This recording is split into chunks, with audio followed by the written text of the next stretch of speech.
Muy bienvenidos. Estamos arrancando las 8 clases intensivas del libro de Apocalipsis, preparación para la crisis final. Y estamos muy contentos de poder llevar adelante estas noches, estas clases que nos van a servir. Si estás esperando una predicación, te voy a decir que bueno, esto no es una predicación, sino que es una clase, ¿sí? Es como un curso donde vos vas a poder después dar tu opinión al final y obviamente en los comentarios allí vas a poder dar tu opinión y abramos el diálogo de lo que tiene que ver con la palabra de Dios.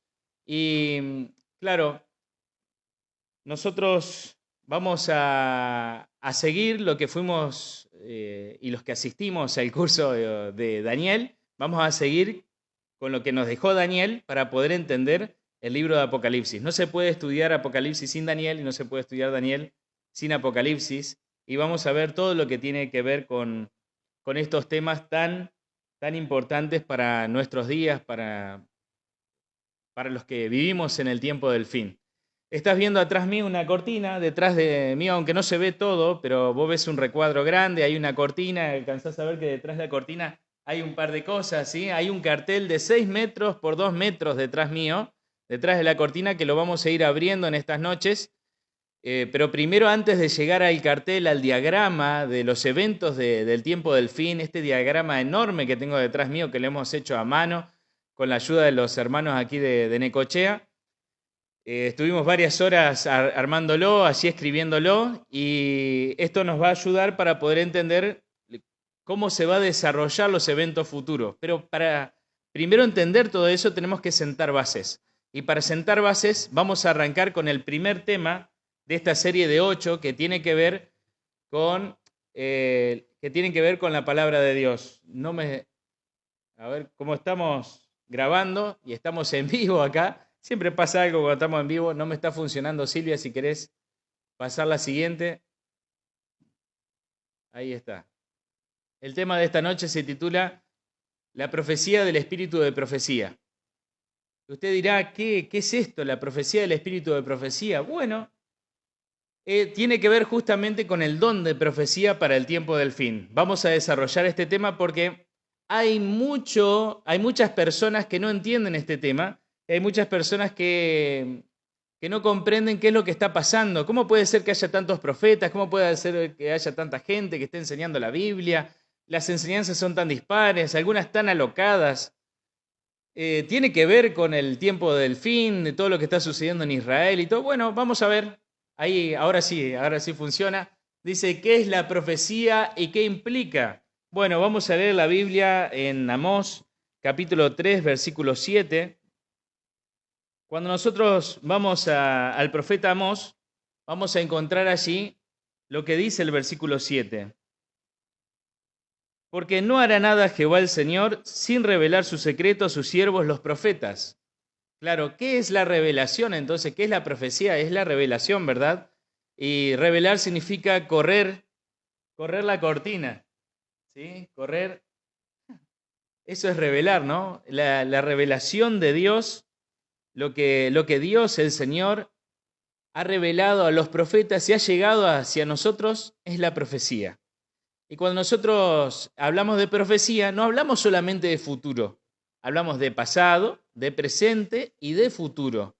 Porque la profecía no es que está solo en el futuro, nosotros tenemos que aprender lo que pasó en el pasado, lo que está sucediendo ahora y lo que va a pasar después.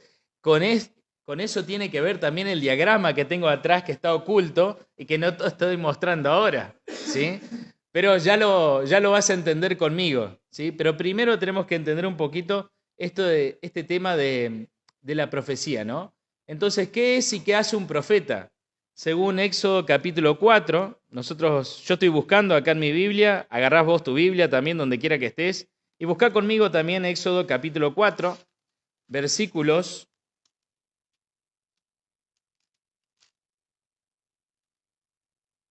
del 14 al 16. Si vos te situás ahí en Éxodo 4, del 14 al 16, vas a ver que dice así: Entonces Jehová se enojó contra Moisés y dijo, ¿no conozco yo a tu hermano Aarón, el levita, y que él habla bien? Él saldrá a recibirte y al verte se alegrará en su corazón. Tú le hablarás y pondrás en su boca las palabras, y yo estaré en tu boca y en la suya, y os enseñaré lo que habéis de hacer. Él hablará por ti al pueblo, será como tu boca, y tú ocuparás para él el lugar de Dios, y tomarás en tu mano esta vara con la cual harás señales. Claro, cuando nosotros, leí un versículo más, pero bueno, está dentro del contexto, ¿no? Cuando vemos esta historia de Moisés, de Aarón, de lo que tenían que hacer, ahí entendemos que es un profeta. Si bien hay varios profetas, ¿verdad? En la Biblia, está Abraham como profeta también, está Isaías, Jeremías. Moisés, digamos, es el profeta que es más, es el ícono, ¿no? de la Biblia, porque de allí se desprende lo que Dios le reveló a él, se desprende para llegar hasta nuestros días. Muchas de sus profecías, muchas de las profecías que Dios le dio a Moisés nos afectan el día de hoy, como por ejemplo los 10 mandamientos. Es tan importante la obra de un profeta en la cual tiene que comunicar lo que le dice Dios, no lo que le parece a él que tiene que decir, no lo que siente que tiene que decir, no lo que piensa que tiene que decir, sino lo que Dios le dijo. Entonces, lo que Dios le dijo, él lo transmite, él lo dice. Y a un profeta Dios le podía hablar en sueños, a través de visiones, hablarle de forma personal, cara a cara, como hacía con Moisés. Y claro, y esto nos genera a nosotros preguntas, nos genera más preguntas, ¿no?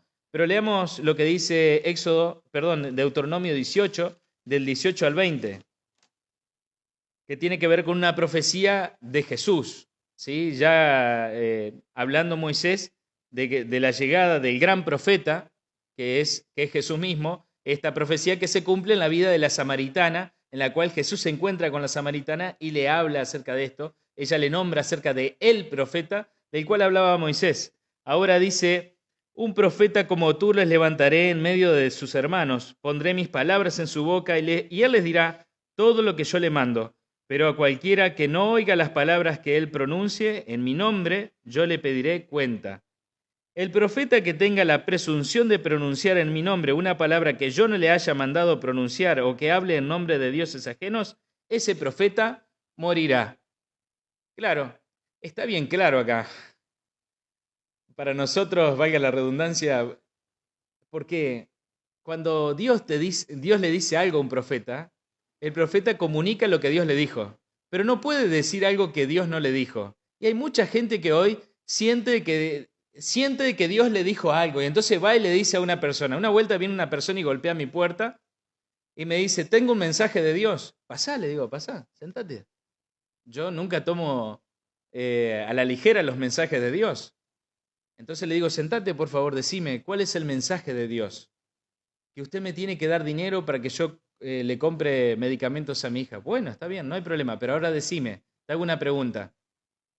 ¿Cómo te lo dijo Dios? ¿Te lo dijo en un sueño? ¿Te habló? ¿Tuviste una visión? No, me dice, yo sentí que tenía que venir a golpear su puerta. Ah, entonces Dios no te habló. Porque en todos los ejemplos que tenemos en la Biblia, las veces que Dios le habla a un profeta, Dios le habla al profeta a través de sueño, a través de visión, a través, ¿no es cierto?, de su voz. No es que siente el profeta, no es que tiene un sentimiento, sino que tiene una revelación. Es algo sobrenatural. Dios se aparece. Y muchos de nosotros podemos tener sueños, visiones, ¿sí? Pero ¿eso nos hace profetas? Bueno, ya vamos a ver. Ya vamos a ver, vamos a verlo un poquito más adelante. La siguiente pregunta. ¿El don de profecía estaba en la iglesia primitiva? Veámoslo en Efesios capítulo 4, versículo 14. Claro, porque en el Antiguo Testamento vemos todos los profetas y estaba en la iglesia primitiva. Efesios capítulo 4, versículo 14. Entonces, ahí búscalo en tu Biblia. Yo ya lo encontré. 4:14 dice, así ya no seremos niños fluctuantes, llevados por doquiera de todo viento de doctrina por estratagema de hombres que para engañar emplean con astucia las artimañas del error. Ahí está. Entonces, ¿qué pasa? Nosotros no podemos ser llevados por cualquier viento de doctrina, ¿sí? Sino que tenemos que ser guiados por ¿quién? por el Señor, porque si no somos niños fluctuantes. Y las doctrinas que el Señor nos ha enseñado están en la Biblia. Nosotros encontramos que, por ejemplo, el apóstol Pablo era un profeta de Dios, según Hechos capítulo 13. El Espíritu Santo dice que lo escogió, lo eligió como profeta. O sea, el Espíritu Santo es el que da el don de profecía dentro de la iglesia. Es aquel en el cual el profeta, ¿no es cierto?, puede hablar porque Dios le habló, no porque sintió que, que tenía que hablar, que tenía que decir, sino que Dios le habló. Ahora, es complicado hoy decir que Dios te habló, ¿verdad? O que tuviste un sueño. Hay mucha gente que es secular y dentro de las iglesias mismas hay descreimiento de que haya personas que puedan recibir sueños o visiones de parte de Dios. Sí, hay personas que no creen, que dicen ser cristianos y no creen en el espíritu de profecía, no creen en personas que puedan tener un sueño de parte de Dios o que puedan tener una visión y se ríen o te dicen, no, mira, mejor no digas nada porque si no la gente no te va a creer. Te lo digo por tu bien, te lo digo por tu bien, porque si no, decir que tenés un don del Espíritu Santo, que Dios te dio un don, hoy la gente te lo toma como loco, ¿verdad? Pero ¿será que hay profetas hoy? ¿O será que hay sueños y visiones de parte de Dios a personas particulares? Vamos a verlo un poquito más adelante, ¿sí? Ahora, ¿estaría el don de profecía en el tiempo del fin? Vamos a verlo. Dice Joel capítulo 2, versículos de 28 al 32.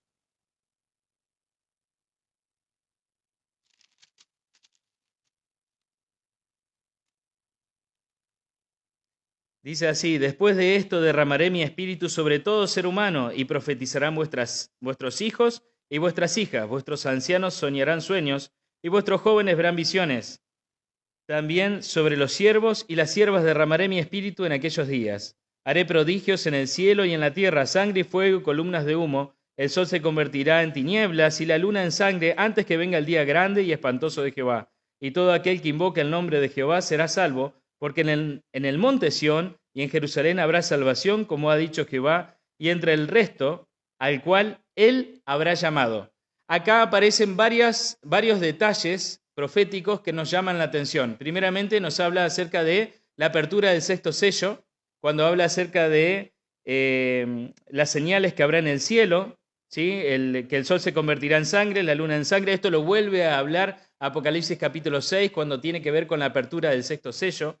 También cuando nos dice el resto, cuando habla acerca del resto, está nombrando Apocalipsis 17, 14, ¿verdad?, que habla acerca del resto, o Apocalipsis 12, 17, el resto de la descendencia. El resto tiene que ver con el remanente, el pueblo de Dios, ¿sí? Y esto, ¿cuándo es el resto? ¿Cuándo es el remanente? ¿En qué momento está? ¿Dónde está ubicado? Está ubicado en el tiempo del fin. Ya vamos a ver cuándo comienza el tiempo del fin. Pero es interesante de ver de que nosotros, a través de Joel, podemos entender de que el espíritu de profecía, el don de profecía, estaría justamente en el tiempo del fin, a través de los detalles que da Joel sobre las señales que ocurren en el tiempo del fin.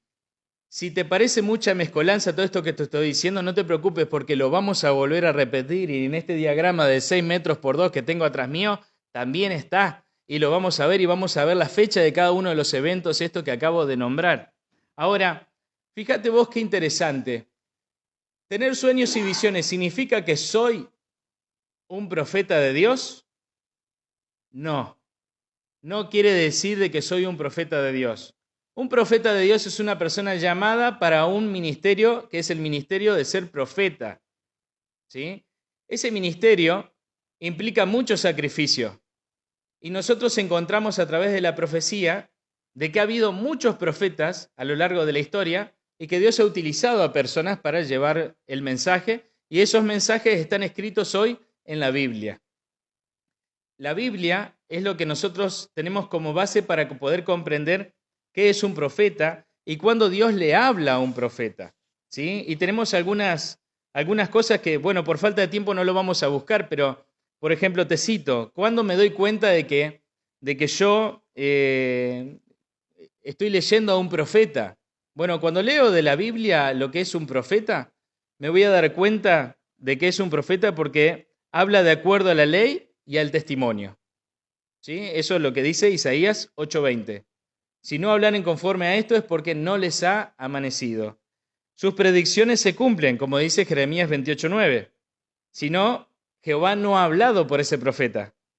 No induce al pueblo a la apostasía, tal cual como dice Deuteronomio capítulo 13, versículo del 1 al 3.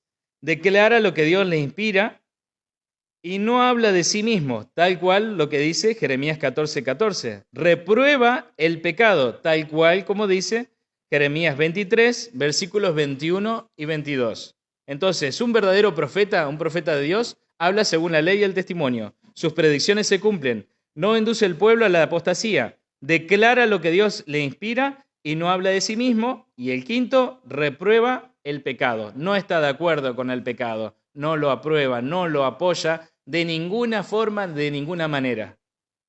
Entonces, ser un profeta es una persona que va contra la corriente. Ahora, yo puedo tener en estos días, para el tiempo del fin, puedo tener, como dice Joel, los jóvenes tendrán visiones, ¿no es cierto? O sea, tendrán sueños, visiones. O sea, yo puedo tener sueños y visiones, pero no por eso quiere decir que yo sea un profeta. Yo puedo tener un sueño, pero voy a necesitar de una persona que me ayude, que tenga un don del Espíritu Santo, ¿sí? Para que sepa distinguir si lo que yo estoy recibiendo de parte del Señor es del Señor o es parte de mi inconsciente. Te lo digo como psicólogo, ¿sí? Porque nosotros soñamos un montón de cosas y hay gente que me consulta si es un mensaje de Dios o no. Entonces yo pongo a prueba lo que dice la palabra de Dios y le doy una respuesta, según el don que el Espíritu Santo ha puesto en mí, de discernimiento de espíritu. Ay, no lo diga, pastor, porque no vaya a ser que las personas no crean. Miren, si usted no cree en el Señor, si usted no cree en el Espíritu Santo, es su problema. Pero ese es el don que Dios me dio, yo no me avergüenzo de eso, pues si no me avergonzaría de Cristo y estaría pecando contra el Espíritu Santo. El don que tengo me ayuda a discernir si la persona tuvo un sueño de parte de Dios o no, si la persona está con el Espíritu Santo o no. Entonces yo puedo saber si el sueño es de Dios o no. Entonces le doy a la persona la interpretación de parte del Señor. Oro y el Señor me muestra. Pero yo no soy profeta. Yo no soy profeta. Y la persona que tuvo el sueño necesariamente no es profeta. ¿Por qué? Justamente porque vivimos en el tiempo del fin. Y hoy vamos a ver la profecía que hay con respecto al don de profecía en el tiempo del fin. Pero todavía no llegamos allí. ¿Existen los falsos profetas? ¿Existen? Mateo capítulo 24, versículo 24. ¿Qué nos dice? Nos dice esto: porque se levantarán falsos cristos y falsos profetas y harán grandes señales y prodigios de tal manera que engañarán, si es posible, aún a los escogidos. Y esto que dice acá Mateo capítulo 24, versículo 24, tiene que ver con una profecía que después vamos a ver, que es la profecía del anticristo, y que está en este diagrama que tengo acá atrás. Y está acá atrás, ¿verdad? Pero no lo vamos a ver ahora en detalle. Pero lo que sí sabemos que hoy, para el tiempo del fin, lo que está dicho en Mateo capítulo 24 es para el tiempo del fin. Era para los discípulos en la época de Cristo, un poquito más adelante, pero también está dentro del contexto del tiempo del fin y Cristo se encarga de mostrarnos los detalles de esto. Pero ahora no lo voy a hacer porque estamos faltos de tiempo y tengo que avanzar. Tengo mucho para decir. Y saben, hoy tenemos un montón de falsos profetas. Es más, te voy a decir esto. Todos los que dicen ser profetas hoy, y te lo digo con la palabra de Dios en la mano, ¿sí? Con la palabra de Dios en la mano y sin duda al respecto, todos los que dicen ser profetas hoy son falsos. Todos los que están con vida y dicen hoy ser profetas son falsos. Porque vivimos en el tiempo del fin, gente. Vivimos en el tiempo del fin. Y justamente nosotros tenemos que entender qué profetas son verdaderos y qué profetas son falsos. Con toda seguridad lo que está en la Biblia, en los 66 libros de la Biblia, los 39 del Antiguo Testamento y los 27 del Nuevo, son verdaderos. Eso con total certeza. Pero también hay una profeta más, pero todavía no llego a eso, ¿verdad? Ahora vamos a entrar ahora sí de lleno a lo que es la profecía del espíritu de profecía. Y para eso vamos a abrir nuestras Biblias en Daniel capítulo 12. Y claro, si vos estuviste viendo el curso de Daniel que vimos el año pasado, si no lo viste, bueno, búscalo, repasalo, fíjate, porque te va a ser de mucha ayuda para entender todo esto que estamos hablando. Ahora, nosotros habíamos concluido en el capítulo 12 de Daniel, en el curso, y ahora vamos a retomar a partir de ese capítulo y poder construir a partir de aquí. Ahora, ya vimos lo que es la profecía, ya vimos lo que es ser un profeta, lo que implica. Vimos lo que es las 5 características de un profeta verdadero. Ahora, veamos en detalle esto. Dice así, pero tú, Daniel, cierra las palabras y sella el libro hasta el tiempo del fin. Estoy en Daniel 12:4. Muchos correrán de aquí para allá y la ciencia aumentará. O sea, el libro de Daniel estuvo sellado hasta el tiempo del fin. ¿Cuándo comenzó el tiempo del fin? En 1798, y ya te voy a mostrar por qué.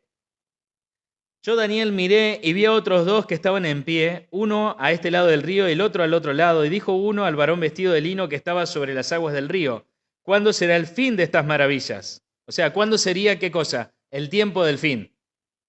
Oí al varón vestido de lino que estaba sobre las aguas del río, el cual alzó su mano derecha y su mano izquierda al cielo y juró por el que vive por los siglos, que será por tiempos y la mitad de un tiempo.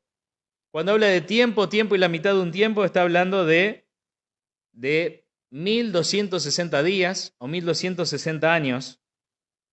Que esto ya lo explicamos también en el libro de Daniel y no lo voy a explicar aquí de nuevo. Cuando se acabe la dispersión del poder del pueblo santo, todas estas cosas se cumplirán.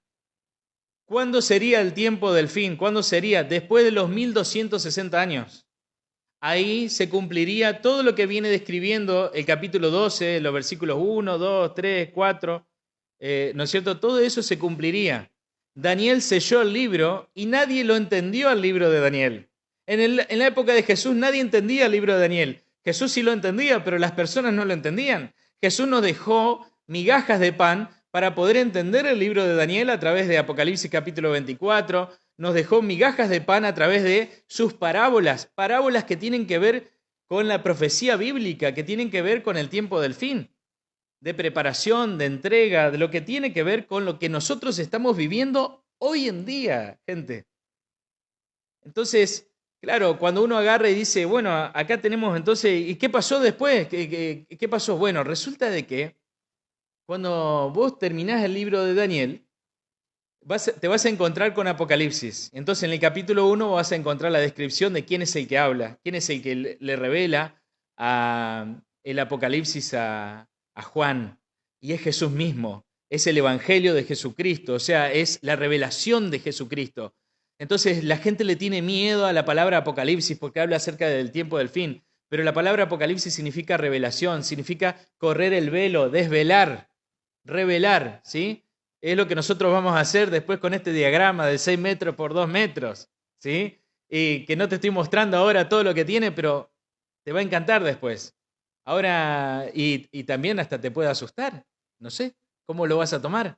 Te puede poner contento, te puede poner triste, pero bueno, eso tiene que ver con la palabra de Dios. Ahora, si vos le prestás atención al libro de Daniel acá en el capítulo 12, vos vas a ver de que hay una visión acá. Hay una persona parada sobre el río, ¿sí? Hay un ángel parado sobre el río y habla acerca del tiempo del fin. Le dice a Daniel de que sella el libro porque iba a estar sellado, pero en el capítulo 10 de Apocalipsis, ahí vamos a encontrar de que se nos revela quién es esa persona. Y aunque por ahí no tengamos tanto tiempo, porque no quiero hacerlo demasiado largo, fíjate vos que nosotros necesitamos de varios profetas para poder entender el capítulo 10. Necesitamos del profeta Daniel, necesitamos del profeta Ezequiel, necesitamos del profeta Isaías, ¿sí? Necesitamos del profeta Moisés para poder entender el capítulo 10. Porque claro, cuando vos avanzás por el libro de Apocalipsis, hay muchas formas de estudiar el libro de Apocalipsis. Primeramente, entender de que el libro de Apocalipsis tiene una parte histórica y una parte escatológica. O sea, tiene entre medio, o sea, va salteando de un lugar al otro y vos tenés que armarlo como si fuera un rompecabezas. Entonces, a grosso modo, decirte que del capítulo 1 al 14 tenés la parte histórica y del 14 hasta el 22 tenés la parte escatológica. Y que las últimas páginas del libro de Apocalipsis es lo que falta por cumplirse. Entonces, eso es lo que nosotros vamos a develar en estos días aquí. Para que vos veas, el libro de Apocalipsis también se puede estudiar por visiones. No se estudia por capítulos. Entonces, si vos vas avanzando en las visiones, vas a ver cómo el Señor va revelando todo y va avanzando. Y claro, cuando llegás al capítulo 10, vos pasaste a través de las trompetas y el capítulo 10 está en la séptima trompeta. Entonces, este capítulo, que vos fuiste pasando las trompetas, si no sabés qué son las trompetas, no te preocupes. Después las vamos a estudiar, ¿sí? Mañana vamos a estudiar las 7 iglesias, y después vamos a estudiar los 7 sellos, y después vamos a estudiar las 7 trompetas, ¿sí? Y después de eso vamos a abrir el diagrama y te voy a explicar todo lo que viene. Pero necesitamos sentar bases. Y para eso tengo que explicarte el capítulo 10. En el capítulo 10 aparece... Dice, vi descender del cielo otro ángel fuerte envuelto en una nube con el arco iris sobre su cabeza, tal cual como aparece en Ezequiel 1 del 26 al 28, el trono de Jehová. Gente, Jehová es Jesús y Jesús es Jehová. Cuando Jesús aparece en Ezequiel con el trono, aparece de la misma manera como aparece aquí. Dice, su rostro era como el sol, tal cual como dice Apocalipsis 1:16 en la aparición de Jesús. Y sus pies como columnas de fuego, tal cual dice Ezequiel 1:27 y Apocalipsis 1:14. Tenía en su mano un librito abierto, tal cual como aparece en Ezequiel 2:9. Ahí aparece también otro librito, que el profeta después lo va a comer y va a ser dulce en su boca. Igual a Ezequiel le pasa esto, que es dulce en su boca y le amarga el vientre. Lo mismo que le pasa a Juan. Ahora, vos vas a ver de que avanza, ¿verdad? Y dice que tenía en su mano derecha un librito y puso su pie derecho sobre el mar y el izquierdo sobre la tierra. ¿Qué significa que ponga el mar, su pie sobre el mar y sobre la tierra? Es sobre toda la humanidad, gente. El mar y la tierra en la Biblia significan lo mismo, significan muchedumbre, personas, ¿verdad? Es lo que dice el libro de Apocalipsis. Ahora, cuando los 7 truenos dice, y el versículo 3 dice, y clamó a gran voz como ruge un león, porque Jesús es el león de Judá en la Biblia. Ahora, y cuando hubo clamado, 7 truenos emitieron sus voces. Cuando los 7 truenos hubieron emitido sus voces, yo iba a escribir, pero oí una voz del cielo que me decía, sella las cosas que los 7 truenos han dicho y no las escribas. Entonces, aquí vemos de que hay un sellamiento también. ¿Se acuerdan que Daniel selló las palabras de su libro hasta el tiempo del fin? Bueno, acá hay 7 truenos que emitieron sus voces y Jehová le dice a Juan, no escribas sobre esto, sellalo. O sea, vos tenés que pensar que Daniel tiene su libro, escribe, y el que retoma la escritura y la visión es Juan. Juan está hablando acerca del mismo personaje que estaba parado sobre el río allí en la visión de Daniel. Y ahora Juan está hablando, ¿no es cierto?, lo que continúa de la visión. Es la misma visión que tuvo Daniel. Y está ubicada en la séptima trompeta. Ya pasaron todas las demás trompetas y está ubicada en la séptima trompeta. ¿En qué año está ubicada la séptima trompeta? En 1844, pero ya te voy a explicar eso. Tranquilo, ya vamos a llegar allí. Todo se va a ir develando de a poco. El ángel que vi de pie sobre el mar y sobre la tierra levantó su mano hacia el cielo. Recordad que el ángel de Jehová, Jesús es llamado el ángel de Jehová en toda la Biblia. Entonces, que sea llamado aquí ángel, no hay problema, porque recordá vos de que Apocalipsis, Daniel, son libros proféticos y sus escrituras se entienden a través de los símbolos que están en la Biblia, no a través de lo que me parece a mí o lo que te parece a vos, sino a través de los símbolos que están aquí. Y ángel significa mensajero. Y fíjate que dice que este ángel levantó las manos, ¿sí? El ángel que vi de pie sobre el mar y sobre la tierra levantó su mano hacia el cielo y juró por el que vive por los siglos de los siglos que creó el cielo y las cosas que están en él, y la tierra y las cosas que están en ella, y el mar y las cosas que están en él, que el tiempo no sería más. La acción de Jehová de levantar las manos al cielo y jurar por él mismo, tal cual como está en Daniel 12:7, en Deuteronomio 32:40, en Apocalipsis 10, versículos 5 y 6, que lo acabamos de ver, y en Ezequiel 44:12. Son todas las veces que Jehová levanta la mano y jura. Vos no ves a los ángeles jurar. Y los seres humanos no tenemos permitido jurar. Que vuestro hablar sea sí o no. Así el Señor Jesucristo.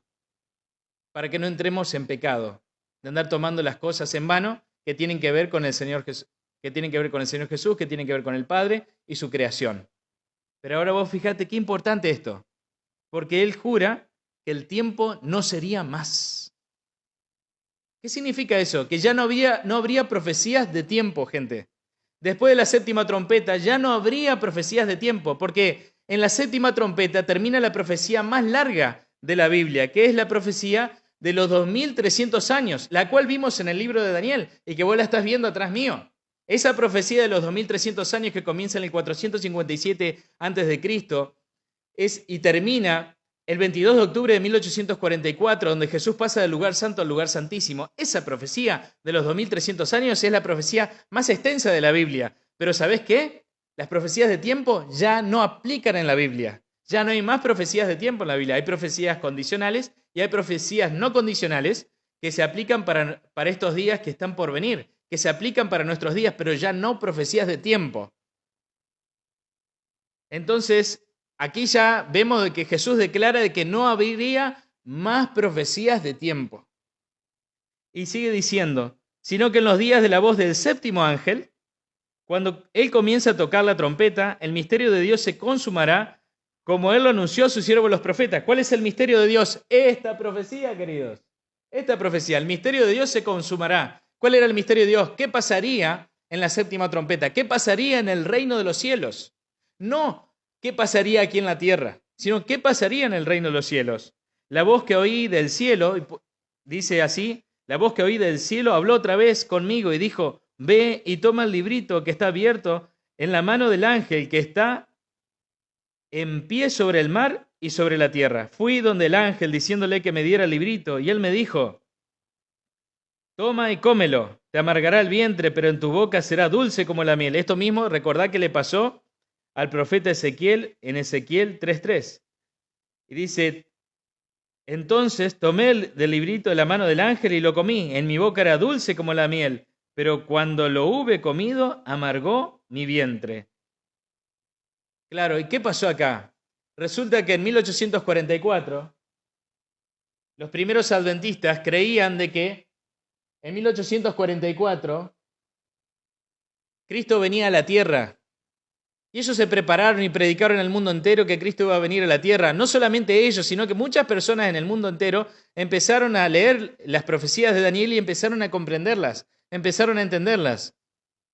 Y entonces vieron de que esa profecía, como que Jesús vendría, y ellos lo esperaron, pero Jesús no vino. Eso fue dulce en la miel, pero les amargó el vientre, porque Cristo no vino, fue el gran chasco, el chasco en el cual ellos estuvieron. Pero resulta de que se estaba gestando algo allí, se estaba gestando el desarrollo de la profecía, del don de profecía.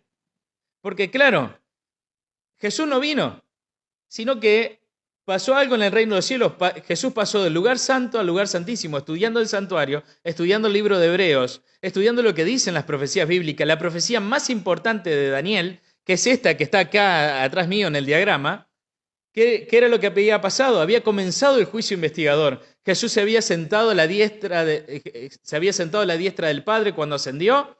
Según lo que dice Hechos capítulo 1, Jesús ascendió al reino de los cielos, fue recibido arriba en gloria, tal cual como lo declara Apocalipsis 4 y Apocalipsis 5. Estaba todo el cielo adorando a Dios y Cristo entra al reino de los cielos, entra al santuario celestial, los ángeles lo reciben. ¿Quién es este Rey de gloria? ¿No es cierto? Como dice Salmos capítulo 24. Y Cristo ingresa, ¿verdad?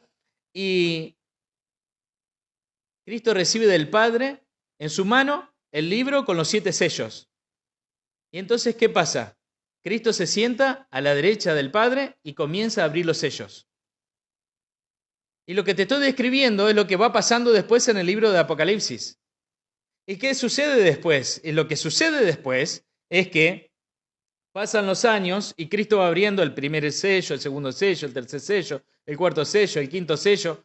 Y claro, y cuando abre el sexto sello, Cristo se sienta en el trono. Cristo le dice al Padre, siéntate a mi diestra hasta que ponga a tus enemigos por estrado de tus pies, tal como dice Salmo 110, versículo 1, tal como dice el profeta Pablo en 1 Corintios capítulo 15, y tal como lo describe Daniel capítulo 7, Cristo se sienta y es el juez el que lleva adelante el juicio, tal cual lo dice Daniel 7:26. Porque después de la persecución de los hijos de Dios, Cristo se sienta en el trono del Padre y comienza el juicio investigador. Eso es lo que pasó en 1844. Pero eso pasó en el reino de los cielos. ¿Y acá en la tierra qué estaba sucediendo? Bueno, acá en la tierra resulta de que estaba sucediendo algo también. Y en el capítulo 10 de Apocalipsis, versículo 11, dice, Él me dijo, es necesario que profetices otra vez sobre muchos pueblos, naciones, lenguas y reyes. Pasa el gran chasco, pasa el chasco de los hijos de Dios. Cristo no vino, pero ¿qué le dice? ¿Qué le dice aquí? Es necesario que profetices otra vez sobre muchos pueblos, naciones, lenguas y reyes. Y esto está en singular, gente. No está hablando de profeticen. Está diciendo es necesario que profetices. Entonces, dentro del pueblo de Dios, dentro del remanente, ¿qué ocurriría? Ocurriría de que surgiría un nuevo profeta. En la voz del ángel, ¿no es cierto?, del séptimo ángel que toca la trompeta, ¿no es cierto?, y surge algo también, la profecía del don de profecía. Surgiría una mujer que se conoce en la historia como Elena de White. Y Elena White ayudó al movimiento adventista, estuvo dentro del movimiento milerita y ayudó al movimiento adventista a crearse. ¿Y nosotros la reconocemos como profeta de Dios? Sí. ¿Los adventistas del séptimo día que reconocen a Elena de White como profeta de Dios? Sí, lo reconocemos como profeta de Dios. ¿Por qué? Porque está dentro de la profecía. Ella surge en el momento justo en el cual se cumple la profecía de la séptima trompeta. Y en esa trompeta que se empieza a tocar, ocurre el gran chasco, pero también ocurre esto, de que el último profeta, el que develaría el secreto de los 7 truenos que fueron sellados por Juan. Juan no reveló los siete truenos. Los 7 truenos tendrían que revelarse ¿cuándo? Cuando surgiría el nuevo profeta de Dios. Pasaría el chasco y entonces vendría esta profeta de Dios. Y haciendo una breve reseña de su vida, bueno, ella nació en Estados Unidos en 1827, murió en 1915. En 1840, con 12 años, se bautizó. En 1842 conoció el mensaje del adventismo, a través de las predicaciones de Guillermo Miller. En 1844 tuvo su primera visión. Ella cumple con todas las características de los profetas que vimos. Y claro, y ella surge como profeta de Dios para revelar el secreto de los 7 truenos. Y es lo que nosotros conocemos como los testimonios. Ahora, ella fue misionera, junto a su esposo Jaime White, viajó incansablemente, anduvo por muchas partes del mundo, escribió miles de páginas, más de 200.000 páginas. Escribió, mensajes importantísimos para la iglesia, para el tiempo del fin, de los cuales también vamos a ver dentro del diagrama, porque si yo te presentara solamente lo que dice la Biblia y no te presento lo que dice Elena de White, esta clase no sería una clase intensiva. No estaría todo. Elena de White es profeta de Dios, no es más importante que la Biblia. Ella se hacía llamar la luz menor y nos lleva a la Biblia.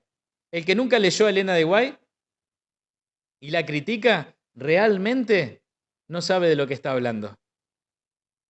No sabe lo que está hablando y no tiene idea de lo que está diciendo. Pero nosotros vamos a ver de que Elena de White escribió libros buenísimos, importantísimos, como El conflicto de los siglos, El deseado de todas las gentes, El camino a Cristo, Patriarcas y profetas, Profetas y reyes. Son libros buenísimos, son libros importantísimos, pero si te tengo que recomendar uno para el tiempo del fin, El conflicto de los siglos. Es el que nosotros estamos repartiendo pueblo por pueblo y ciudad por ciudad. Si no lo recibiste y vivías acá cerca de Necochea, bueno, podés acercarte acá a la iglesia y te vamos a dar uno.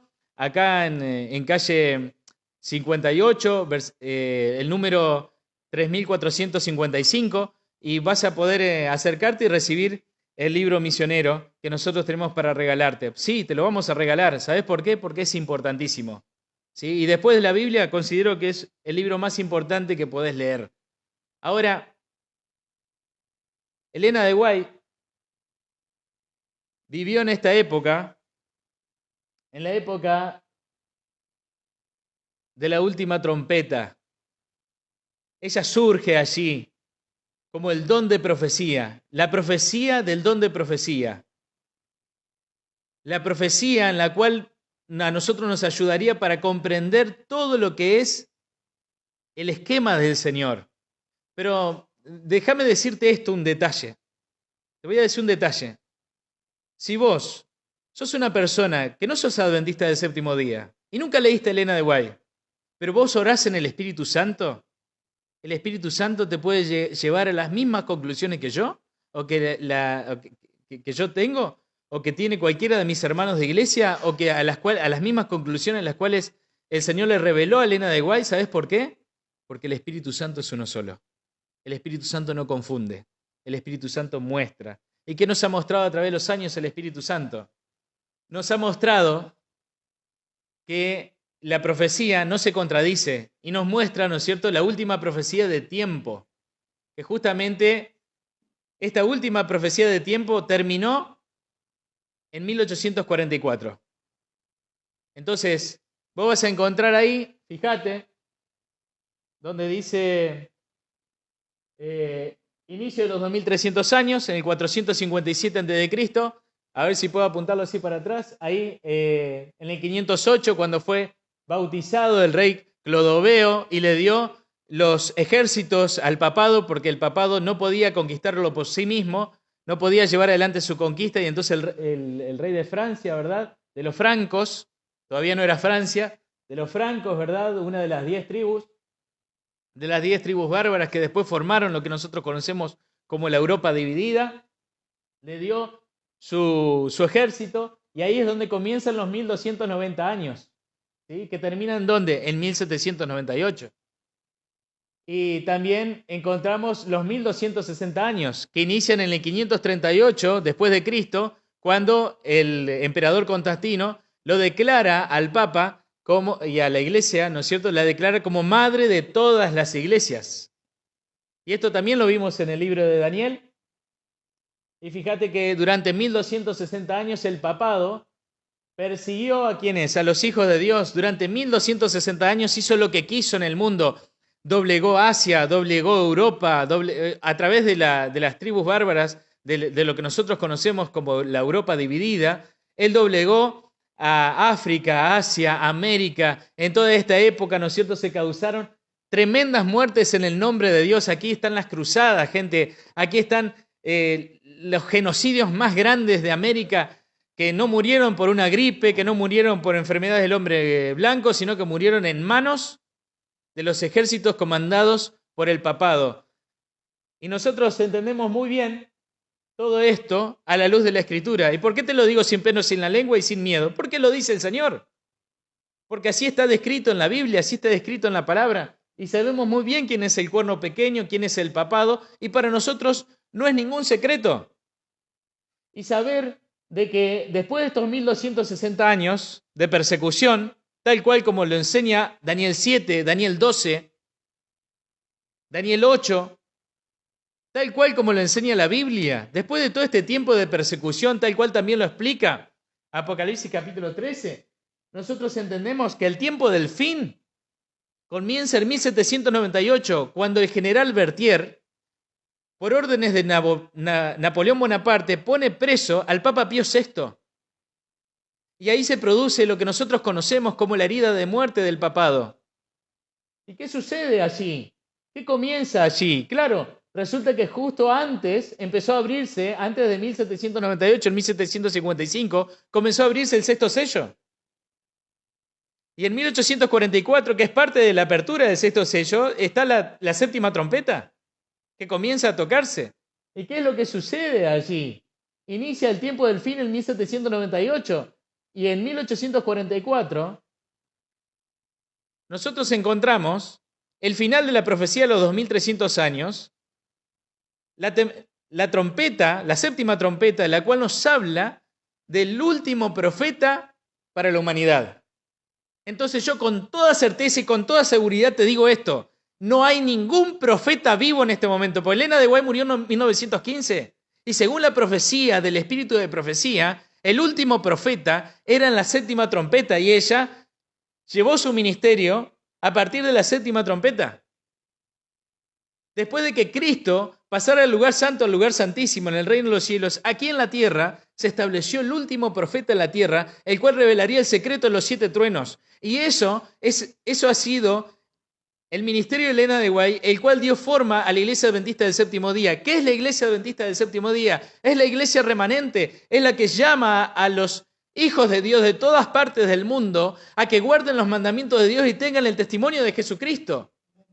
¿Y qué es la iglesia adventista del séptimo día? Es la única iglesia que te dice que los 66 libros de la Biblia son válidos, que los 10 mandamientos que están en la Biblia son verdad y que no han caducado, que Cristo no los clavó en la cruz y que no creas las mentiras de los sacerdotes, de los pastores, de los rabinos, que te están tratando de engañar, tratando de decir cosas que no van porque te quieren juntar conforme a sus propios deseos, a sus propios pecados, tal cual lo advierte el profeta Pablo para nuestro tiempo en 2 de Timoteo. ¿Y sabes qué?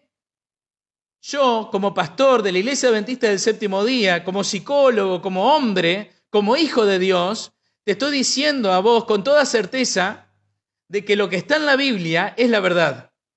Y que Elena de White es la última profeta y que todos los profetas que vos estás viendo alrededor del mundo son falsos. Solamente te quieren sacar el dinero, te quieren sacar la plata. Yo no te estoy pidiendo plata. Ninguno de nosotros te va a pedir plata por darte la verdad. No te voy a cobrar por mostrarte la verdad. ¿Y por qué tengo que salir por internet? ¿Y por qué tengo que predicar desde este lugar? ¿Y por qué tengo que hacerlo? Porque el Señor lo pide. El Señor pide que nosotros prediquemos. ¿Qué prediquemos? La verdad. La verdad contenida en los 66 libros. Y por más de que te dé miedo el libro de Apocalipsis te quita la venda de los ojos, porque el Espíritu Santo quiere quitarte la venda de los ojos. Elena de White fue profeta de Dios y sus escritos se mantienen hoy, y nosotros mantenemos esos escritos. Al igual que hubo profetisas también en la Biblia, como las hijas como Hulda o como las hijas del diácono Felipe, ahí está, no me salía justo el nombre, o tantas otras que hubo en la Biblia, ¿verdad? No tengas miedo, no tengas miedo de lo que dice Elena de White. Yo te insto para que lo leas, para que lo veas, y veas lo que ella revela, y veas lo que el Señor quiere mostrarte. Claro. El Señor quiere mostrarte que la última trompeta ha estado siendo tocada, ¿desde cuándo? Desde 1844. Y esta es justamente la época en la cual nosotros tenemos que entender que es el tiempo del fin. Es el tiempo del fin. Y el Señor dijo, es necesario que profetices otra vez. Ahora, fíjate, ¿cuál es una de las características principales de la iglesia verdadera? Según Apocalipsis 12:17. Dice, entonces el dragón se llenó de ira contra la mujer y se fue a hacer guerra contra el resto de la descendencia de ella. La mujer es la iglesia cristiana. En el libro de Apocalipsis no tengo tiempo ahora de explicar todo, pero podés buscarlo en Efesios 5, podés buscarlo también. Esta mujer, ¿no es cierto?, que aparece en Isaías en Isaías, ¿verdad? En Jeremías, donde el Señor habla de que su iglesia es la mujer y Él es el esposo, que Cristo es el esposo. Ahora, el dragón, el diablo, se llenó de ira en contra de la iglesia de Cristo, y se fue a hacer guerra en contra del resto de la descendencia, el resto de la descendencia de la iglesia cristiana. El resto es lo que queda, son los fieles. El resto de la iglesia se corrompe. Pero solo hay un resto que mantiene, ¿qué cosa? Los mandamientos de Dios y tienen el testimonio de Jesucristo. Estos son a los cuales el diablo ataca, a los cuales el diablo les hace la guerra, a cuales el diablo trata de desanimar, pero son los que perseveran, son los que persisten. O sea, hay un montón de características del pueblo de Dios en el libro de Apocalipsis. Ellos son perseverantes hasta la muerte. No se contaminan, como dice justamente Apocalipsis capítulo 21. No se contaminan como mujeres, no se contaminan con las enseñanzas de las mujeres, como dice Apocalipsis 14. No, en sus bocas no fue hallada mentira, como dice Apocalipsis 14. Reciben las vestiduras blancas de la justicia de Cristo. Viven predicando ¿qué cosa? La justificación por la fe. Y eso también lo vamos a ver en el diagrama que tenemos aquí. Entienden la justificación por la fe y la predican. Son santificados a través de la palabra. Solamente escuchan la voz de Jesús. No hacen caso a otras personas. Solamente hacen caso y le rinden honor a Cristo. No le dicen maestro ni señor ni padre a otra persona. Solamente son fieles al Señor Jesucristo. Fíjense todo esto que estamos diciendo, las características de la iglesia verdadera. Guardan los mandamientos de Dios y tienen el testimonio de Jesucristo. ¿Qué es el testimonio de Jesucristo según Apocalipsis capítulo 19, versículo 10? Yo me postré a sus pies para adorarlo, pero él me dijo, mira, no lo hagas, yo soy consiervo tuyo de tus hermanos, que mantienen el testimonio de Jesús. Adora a Dios. El testimonio de Jesús es el espíritu de profecía. ¿Y qué es el espíritu de profecía? Según lo que dice Juan capítulo 5, versículo 39.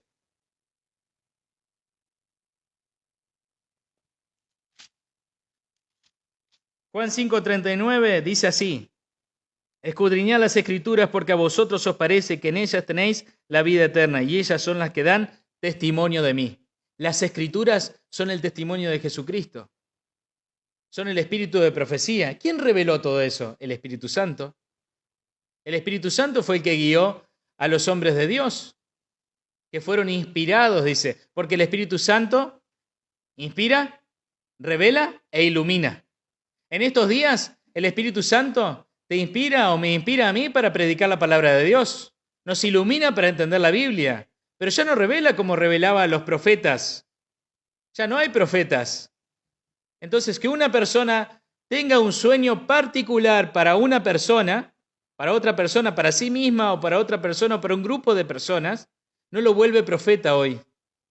Hoy ya no está ese ministerio, porque ese ministerio solamente fue cuando en la apertura de la séptima trompeta, en el ministerio de Elena de White. Ya no hay más profetas después de ella. A ella se le preguntó, ¿va a venir otro profeta después de usted? No. Ya con lo que tienen en la Biblia, con lo que yo escribí, es suficiente. ¿Y saben qué? Es cierto. ¿Qué más necesitas? ¿Vos necesitas de más profetas? Si ya están todas las profecías en la Biblia. Las profecías de tiempo ya no van. Concluyeron en 1844. Así que las profecías que quedan por delante son condicionales o no condicionales, no están atadas al tiempo. Ni siquiera la venida de Cristo, la profecía acerca de la venida de Cristo, el día y la hora, nadie lo sabe. Así que si andan sacando números y te dicen y restan la cantidad de peces que pescaron y hacen esto y lo otro y te dicen que, por ejemplo, hay algunos payasos que dicen que en el 2030 va a venir Cristo. Pero lamentablemente hay gente que estudia la Biblia y les hace caso. Y que les da plata y que les manda cosas, ¿verdad? Y todo, porque ¿qué es lo que quieren esas personas que ponen fecha? Quieren plata, quieren ganar notoriedad, quieren hablar, ¿no es cierto? Quieren crear sensacionalismo. Entonces te empiezan a enseñar cosas que no van. Yo no soy famoso ni pienso serlo tampoco, pero yo quiero decirte la verdad. Yo quiero decirte la verdad de lo que dice el Señor. Y yo te voy a presentar la verdad cruda. tal cual lo dice la Biblia. Puede que te guste o no, pero es justamente lo que yo tengo que hacer. ¿Sabes por qué? ¿Por qué lo tengo que hacer? Porque Cristo viene. Cristo viene. Y no hay ninguna duda de esto. Su venida es inminente. Nada la detiene. Nada detiene en estos días las profecías que Dios dio. Ya no se van a detener. No importa lo que vos hagas o dejes de hacer. Las profecías de Dios no se van a detener y todo está avanzando. Y vamos a hablar de esas profecías y vamos a hablar de cómo está avanzando. Pero bueno, te invito para el día de mañana poder continuar con esto.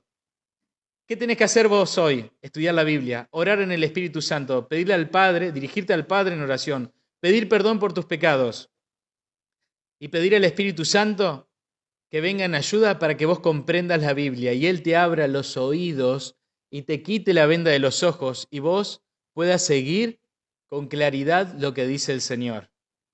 Así que, queridos, ¿qué nos queda? Aguardar la venida del Señor Jesucristo, prepararnos para ese momento y decirle al mundo que la venida de Cristo está cercana. Oremos. Querido Padre que estás en el cielo, Señor, te damos gracias porque tu palabra es verdad. Gracias, Señor, por la profecía del Espíritu de profecía. Gracias, Señor, porque la última profeta, Señor, ya vivió entre nosotros y ya no hay más profetas, Señor.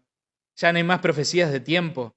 Y lo único que resta, Señor, la gran profecía que estamos esperando es el regreso del Señor Jesucristo en gloria y majestad, tú junto a Él, Padre, y con los ángeles de tu poder viniendo en gloria y majestad. Anhelamos ver ese día, Señor, y queremos recibirte con los brazos abiertos.